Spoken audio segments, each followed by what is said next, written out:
যে ইনশাআল্লাহ তাআলা আপনার প্রতিটি পয়সা আমাদের কাছে নিরাপদে থাকবে ইনশাআল্লাহ। আমরা একটা নতুন বিষয় নিয়ে ইস্তাম্বুল আমরা কাজ করছি, যেটাকে আমরা বলছি হালাল ট্যুরিজম। আসলে হালাল ট্যুরিজমটা কি, এটা আমাদেরকে একটু বুঝতে হবে।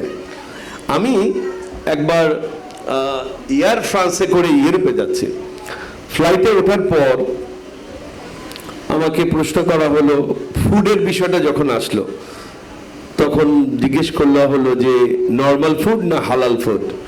তো ওদের কাছে নর্মাল ফুডটা মানে হলো আমরা যেটাকে হালাল মনে করি না ওইটাই নর্মাল ফুড। এজন্য আমাকে বলছে নর্মাল ফুড না হালাল ফুড।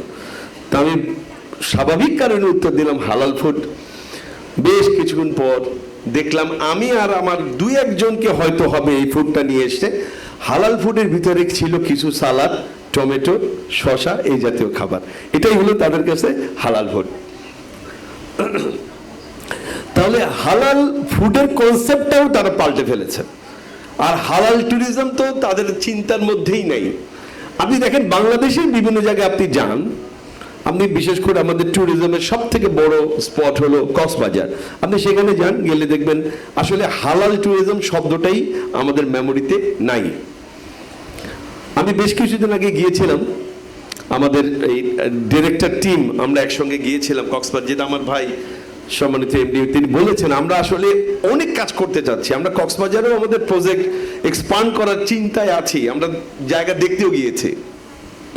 তো যখন গিয়েছি আমরা যেখানে ছিলাম, যে হোটেলে, বেশ চমৎকার একটা হোটেল, খুবই সুন্দর পরিপাটি এবং বেশ সুন্দর মানের একটি হোটেল।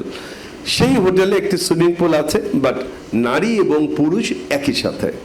তা আমরা একবার চিন্তা করেছিলাম যে রাতের বেলায় যাব, গিয়ে একটু গল্প করব বা কফি খাবো, কিন্তু সেই সুযোগ আমরা পাইনি। বিকজ তখনও নারী পুরুষ একসাথে কেউ গোসল করছে, কেউ তার ঘরের ড্রেস পরে ওখানে এসে এখানে বসে আছে। তাহলে হালাল ট্যুরিজমের যে ব্যাখ্যাটা, ওই ব্যাখ্যাটা ওখানে অনুপস্থিত।